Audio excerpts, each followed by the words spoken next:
Greetings and welcome to TWNow.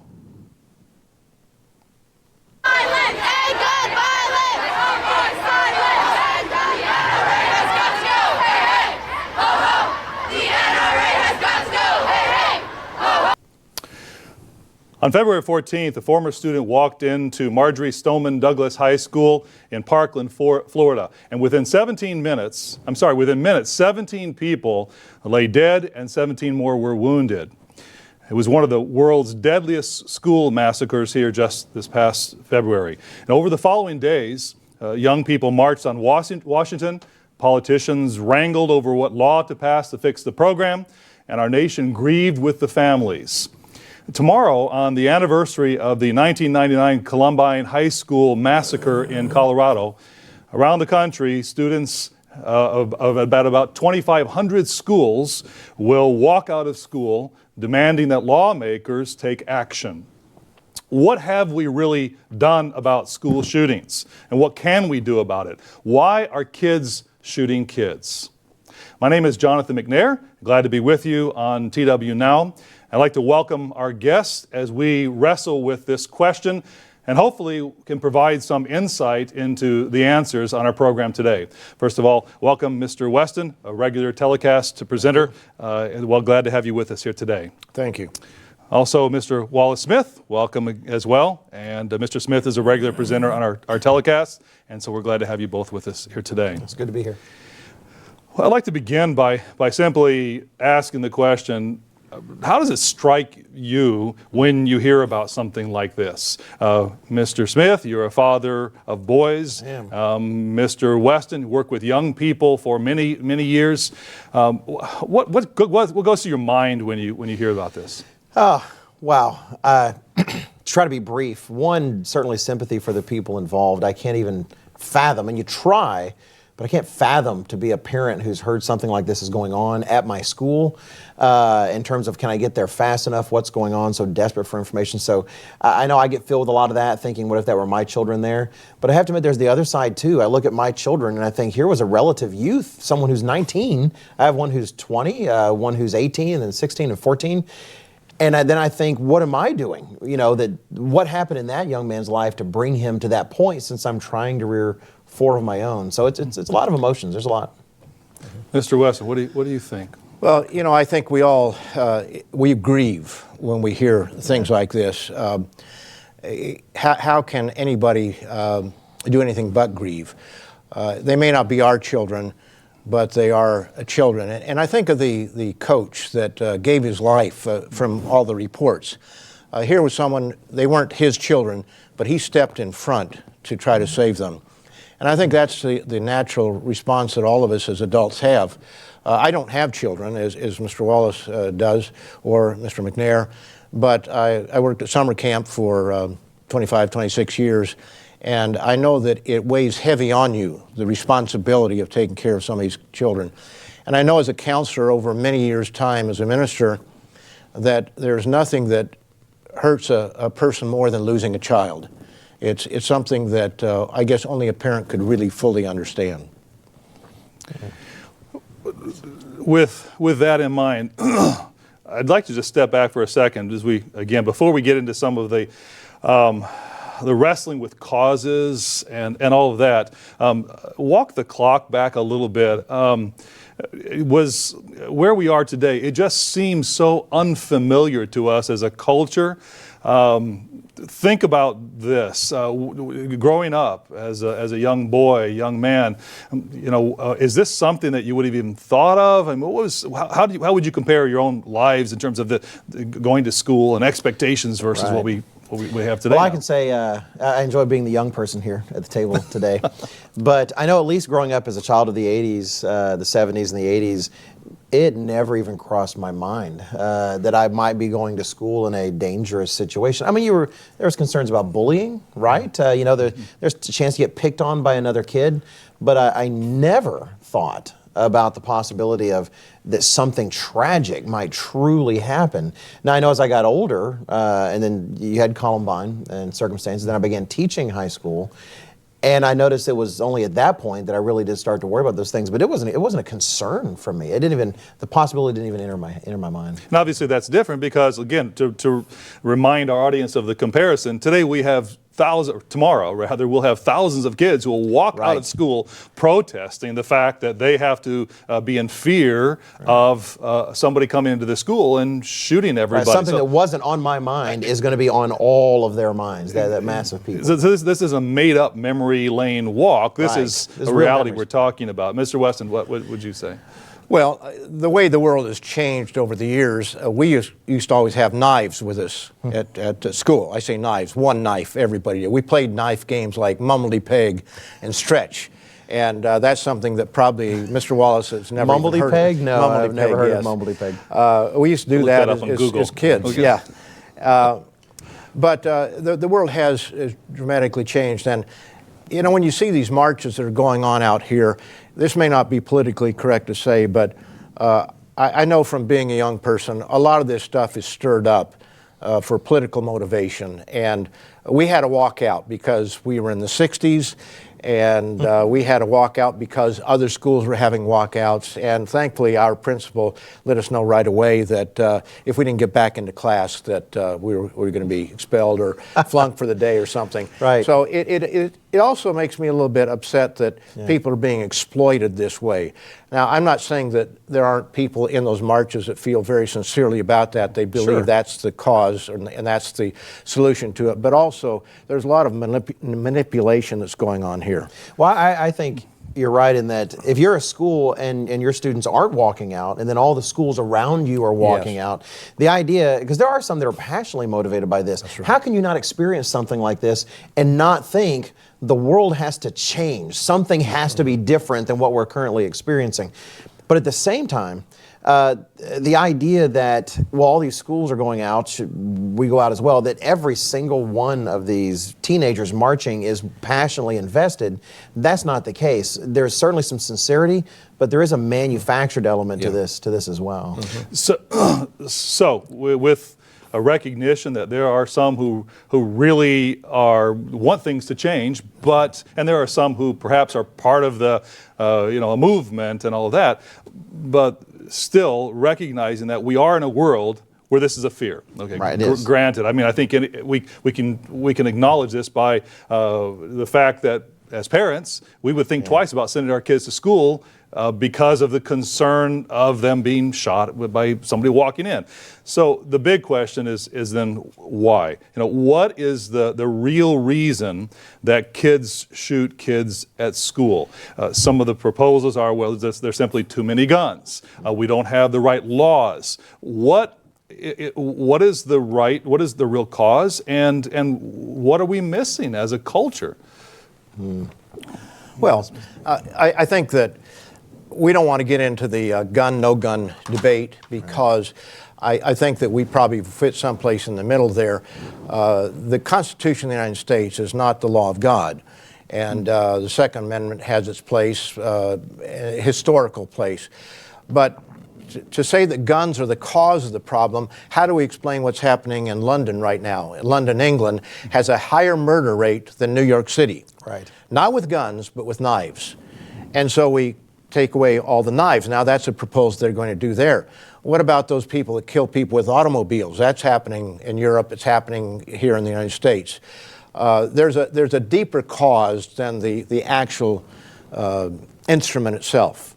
Even you think about drunk drivers, and you think about laws for alcoholism, but we're going to ban all alcohol. Obviously, that's not going anywhere. So again, what is the real cause, or is it only just one thing? Well, I think it's interesting if you look at the world, because there's a lot of funky statistics out there. People trying to say, oh, there's more school shootings than there have ever been. No, it was higher in the 90s. The statistics get difficult to measure. One of them is gun ownership. They'll point out how there's such a higher amount of gun ownership in the United States compared to any other place in the world. But it's interesting because some countries actually, the families have the guns. I think it's Switzerland or something. It's maybe required. Yes. But it doesn't count as gun ownership because the government technically owns the gun. And so there's actually widespread availability. And what I don't see enough people talking about is in some of these places where guns are readily available, why aren't they experiencing the same things? Or just go back in time to back in the dinosaur age when you guys, were younger. Oh, did he? Did he just say dinosaur age? I did, just a little bit. Is that Very brave I'm being sorry, between I the did. two of us. Oh, that's here. true. I need to keep that in mind. But that said, What exactly is that? Let's change this program. No, actually. let's stay talk focused. about the dinosaurs. Even in my age, kids had gun racks in the back, right? I'm from Texas, right? I mean, there were gun racks in the back, and we still didn't experience that. If it's not necessarily a vast increase in the number of households with guns, there has to be recognition there's something culturally going on. There's something going on in the culture that is manufacturing this, not simply the implements of destruction. So what is it? Because I think we can understand the sense of hopelessness on the part of people that truly Frustration.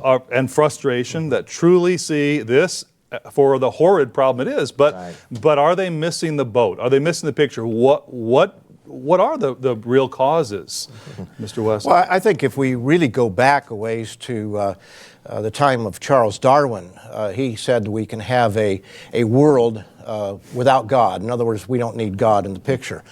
And that set in motion, it took time, but it set in motion a bunch of dominoes. And so as a result of that, we have the sexual revolution, because if there's no God, there's no rules, and so we don't have to get married. And so that set in motion what happens in the family, whether there are families, and the redefining of families, and the lack of fathers in the home because they procreate, but they move on, or they divorce, or they just separate if they don't get married. Right. So you've got single mothers raising boys. You've got children being born out of wedlock. You've got all kinds of changing roles in the family as a result of rejecting the roles that God has laid out for mankind. So you got latchkey kids, parents who don't know what their kids are doing. We've got violent video games and television, which if a person is truly trying to follow God's word, they're not going to be involved in that. I'm going to press a little bit on the one. Let's go back a couple of those to the father, because actually I'm not sure if it's on the roster yet, but I know you did tape a program on patriarchy. And y'all did a program here as well, right? We did Me Too and Patriarchy, but I believe you taped a program on it. Yes, that's correct. So here's a little bit of a sneak preview for our listeners or viewers online. Sneak preview. Coming up will be a telecast on patriarchy. What's the title of it exactly? The Attack on Patriarchy. Something like the That's attack it. on patriarchy. Yeah, Okay, that's it. okay. So you heard it here first. There'll be a telecast on that topic. And by the way, if you like the conversation, are interested in hearing more, please make sure to like or subscribe, certainly to our channel. Thank you for that. We appreciate that. Back to the question. So, Mr. Weston, again, from your thinking and studying in terms of preparing the telecast and so on, what does patriarchy or what does fatherhood have to do with violence and school shootings? Maybe you could elaborate a little bit. Too many fathers are not in the family. You've got single mothers raising children. Instead of working together in a family relationship, you've got a war going on between women and men, a contest there. And I don't think that everybody out here consciously understands that. But when you look at the feminists and what they're after, they're trying to promote women above men. Our boys now are being discriminated in schools, all based on a false premise, a study that was dishonest, saying that girls were being discriminated against, and boys don't know where they fit in the world. And you've got all this anger pent up in young people. Right. I think one of the interesting studies that's been done examining many of these mass shooting situations, especially schools, but also even adult shootings as well, and found that there is quite a pattern of fatherlessness, or if not fatherlessness, broken homes. And let me go ahead and add to the mix. I was a latchkey kid for the latter part of my life, and I did have a divorce, my mother and father eventually later, and I certainly didn't choose to do any of these things.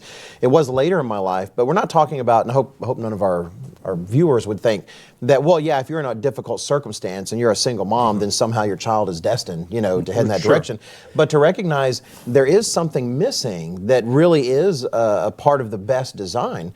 Someone else pointed out that I read not too long ago that there's girls growing up in these families without fathers as well. And you don't see, at least not yet, girls going out and doing these things. The crucial role that a father plays for his son in particular of how to handle difficult, strong emotions, how to be an authority figure, and what it means to have power, but using it in a loving way for the sake of other people. I think we are doing something dramatically terrible to our society by not even being willing. I haven't heard any major programs address the role that fatherhood or lack of it might play in any of these. They're all looking for causes and reasons. I don't think people want to talk about the family dynamic. There's something untouchable about it. Some of our audience might sort of roll their eyes. Here we go again, talking about fathers. But it is, we do have a cultural characteristic today that, exactly as you're talking about, it reflects a lack in fathers in our homes. So certainly I think it's worth us touching on this. It is, and one thing that Mr. Weston said I want to highlight as well when it comes to evolution, because they're going to say, really, you're going to try to pin school shootings, on evolution? But do not knock the consequences of an ideology that truly strips God from any role in your life. One of the lessons of evolution that it teaches you, the way it's generally taught, is there's no real purpose to life. There was no purpose in mankind. Everything just sort of came together, random chance acted upon by natural selection. And many of these hopeless kids, what's their purpose in life? Do they have anything to live for? No, what they have to live for, some of them, is the glory that they're going to get forever of being known as this great shooter, as opposed to actually having a way of life that gives you a target, gives you a reason for living that is bigger than that. So we've added a couple of elements and ingredients in an atmosphere or an environment. What are some other elements, Mr. Weston? Well, you have violence in video games, and people want to say, well, that's foolishness. But how much do advertisers spend on television and on the internet trying to get people to buy stuff? They know it works. And frankly, I get a little bit upset, as I'm sure all of us do, when they say, well, there's no connection. I mean, that's just plain foolishness to say there's no connection between the games that they're playing. In fact, many of these young people who do shoot up schools, they go in and they find on their computers, this is what they've been doing all day long. Right. It seems like when it comes to media that the populace enjoys, movies, video games, when we want to say it has an influence, it has such an influence. When they want to influence people to buy stuff on the Super Bowl, they're willing to pay millions of dollars because they know it makes a difference.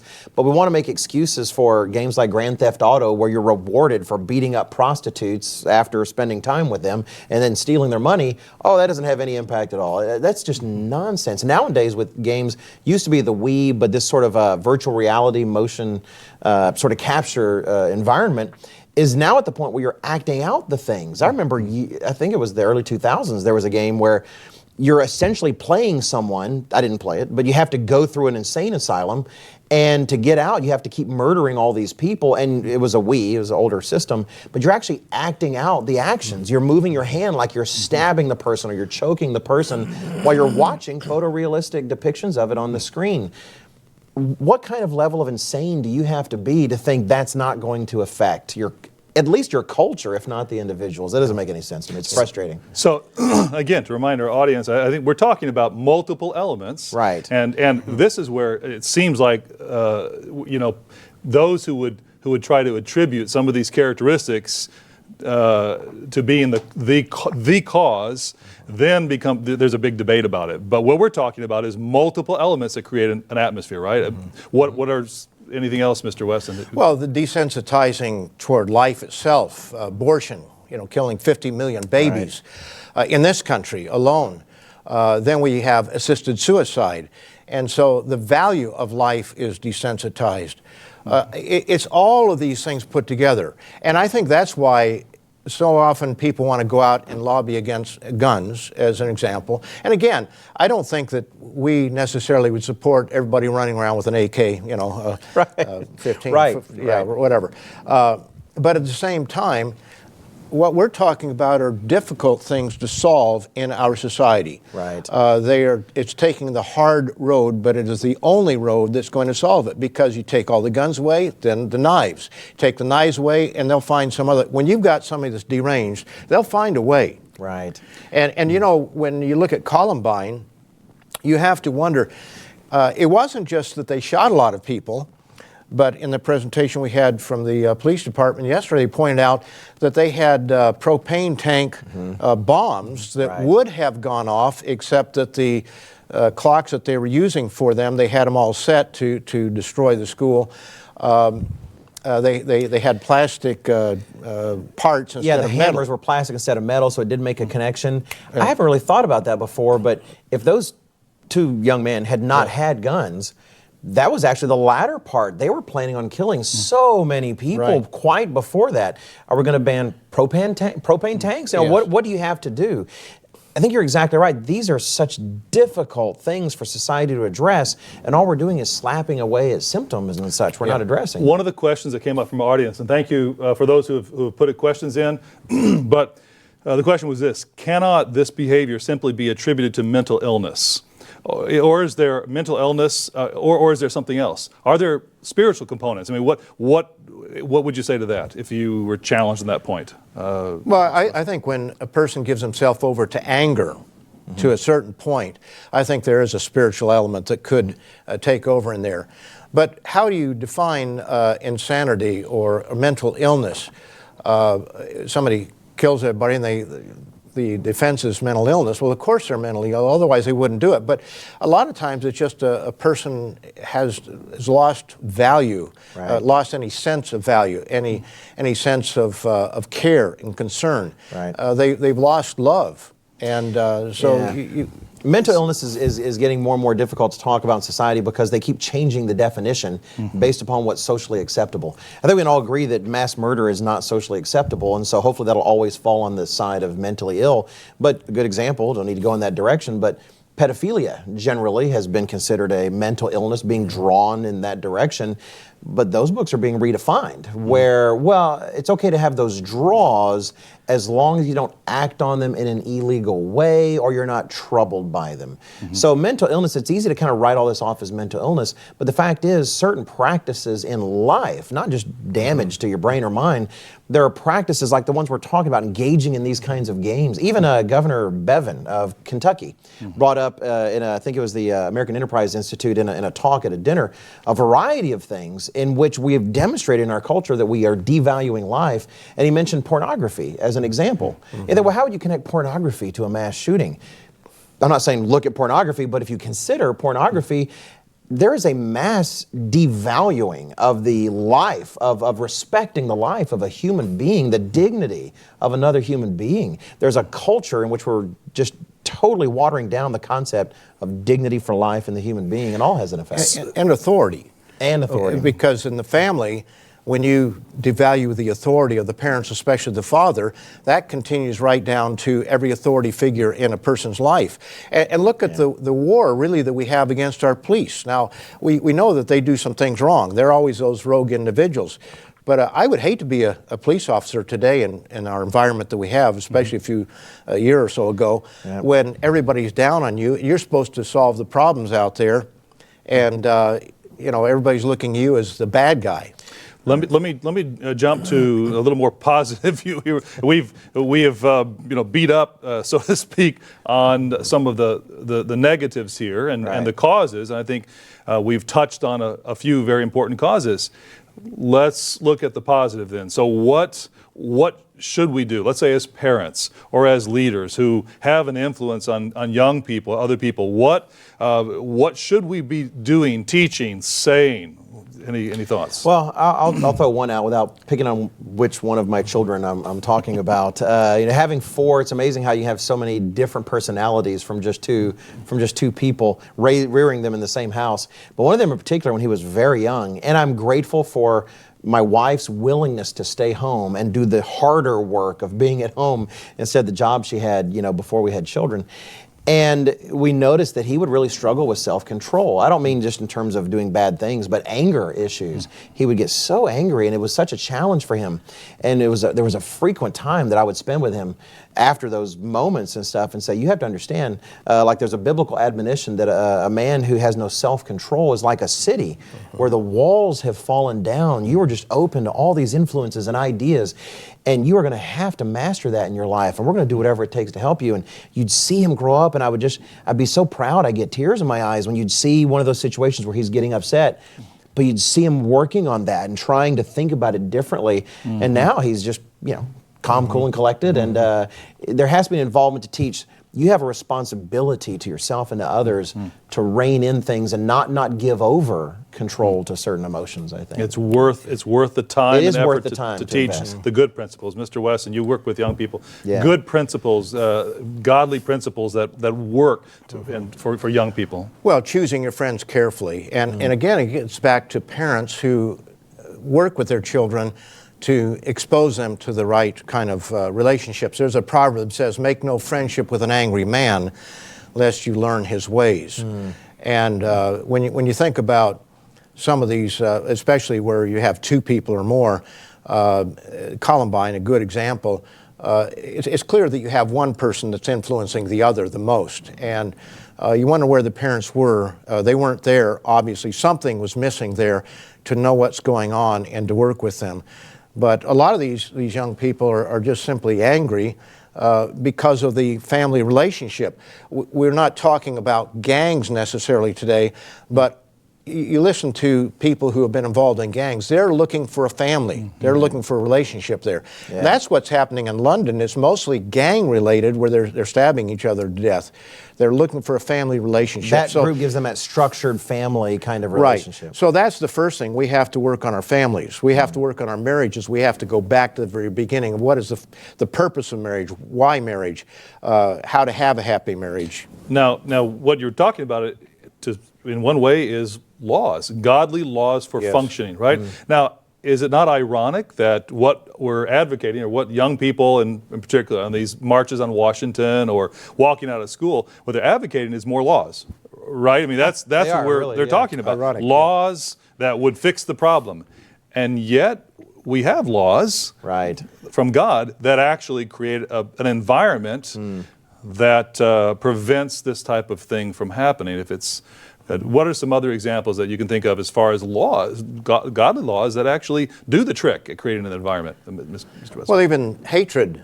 You shall not murder. It's one of the 10 Commandments. You shall not murder. Right. That almost seems obvious, but yet it's not obvious, clearly. And Christ said that if you have anger in your heart without a cause or something along that line, then you're guilty of it. And so, again, self-control, teaching children to have self-control and not to hate. Right, to value others. You're told in the book of Genesis that man is made in God's image. There's something sacred about being a human being. The people you know are not animals. They are made in God's own image. You need to love them and respect them for who they are, even when they're jerks, right? Even when they're some of the most terrible people you know, that is still someone made in God's image, and there's a level of respect you should always maintain in some kind of way. I think that's a fundamental principle in our society that's evaporating, but with children, you have a chance to instill those kind of thoughts so early where it just becomes a part of their native programming. Let me jump to just some practical ideas. Okay, so you have your kids going to school today. What advice can you give them in a practical way to try to warn them or give them some advice to deal with potentially a school shooting? What would you say? We have people out wondering, what do I do? There's a proverb that says that, how's it go? A prudent man foresees evil and hides himself. Yeah. Yes. But the simple just pass on. I think we need to teach our children some strategies of being aware of what's going on around them, having escape plans of something happen. We don't want them to be paranoid, and we can't change anybody else's kids, but we can change our own children to make sure that they don't end up this way by teaching them laws that affect behavior and caring for other people. If we see someone who is being cruel toward little animals or something like that, that's a danger sign. And that needs to be dealt with very early on. Mm-hmm. But they need to know who's there, where they are, right, what the escape routes are. We had a presentation yesterday, and the police officer said, don't hunker down, keep moving, mm-hmm, get out. Right. Yeah. I thought that was probably one of the most useful things that I heard. Well, one, I'd want to encourage my children not to be scared. Don't think, don't go to school in fear all the time, but still have your wits about you. One of the most useful things that I think we heard in the presentation yesterday from the local police department presentation that was made was take action. Just by taking some kind of action, you automatically increase the probability that you're going to come through something like this, find an out, do something that really, I'd give them, I hate to live in a world where we have to give practical advice like that, but that's the advice. Two principles he advocated in a long presentation, movement and distance, right, if I remember correctly. Try to get distance from that person and keep moving. Yeah. He actually said even if you're running around in a circle in the room like a ninny, no offense to all the ninnies out there, but even if you're just running around, that's actually something you're moving. Right. Yeah. No, it's very, very practical. For our audience, I might mention, as was alluded to here just a moment ago, we had a program in our building just yesterday where we had a police officer from the local police department give a presentation on what to do in the case of an active shooter incident. And it's becoming all more common in the workplace. In fact, even more common in the workplace. That's the most common place. Yeah, 61% are in the workplace of mass shootings. So, it's very real. And so if you have an opportunity within your communities to go to a program that addresses how to deal with this type of thing, it's very worthwhile. I know that they're being, at schools around the country, there's a lot of attention being given to this issue and what to do, how to deal with it by school counselors and school psychologists and local police departments and all this. So certainly worth being aware of what to do in a very practical way. We need to go ahead and wrap up. Any last comments? I'll give Mr. Smith and then we'll give Mr. Weston the final word. Oh, well, thanks. One, I think I need to make one comment to say, the son that I described is just a wonderful, self-controlled person. He's a charmer. What was his name again? I shouldn't say that, but it is amazing that if you really give your young people the chance and you invest in their development young, I hope that we'll strive to do that. And if we can't change the culture of the world, we can change their individual cultures. Yeah. And, I may have mentioned that about him as an example, but you wouldn't notice a hint of that today. It's not like he's still struggling. He actually changed his wiring, if you will. He's, again, just smooth and self-controlled. So we can't change the world's culture. We can pray that it will change and the kingdom will come, but we can invest in our children's culture now, and let's actively seek to do so. By the way, did I mention that we're going to have next week's program, we're going to have your son on to give a rebuttal to all of this? I didn't know did we talk about that yet? That's fantastic. I look forward to doing that. No, I don't actually look forward to doing this. Okay. No, thank you. Mr. Weston, final word. Well, our world has clearly changed. When I was young, don't take candy from strangers. It shows that the world was not perfect back then. It simply was not. Right. We had a couple kids in our school that were murdered. And, it wasn't perfect then, it's not perfect now. I think one of the things that the officer said yesterday that I think is very encouraging is that your chance of being involved in one of these mass shootings is less than being struck by lightning. Now, the only problem with that, I suppose, is every time I'm around lightning and I'm outside, I might think I'm going to get struck by it. But the fact is you don't. And the solutions are not easy. These kids who are out there protesting, a lot of them are very sincere. A lot of the adults that are stirring it up are sincere. But the solutions are not simple solutions that they're trying to give, just ban guns or ban knives or something. The solutions are the hard work of families and living a godly life. Very good. Thank you, Mr. Weston. Thank you, Mr. Smith. Appreciate you being on the program today. And thank you for being with us on TWNow. We will see you next week. Have a good day.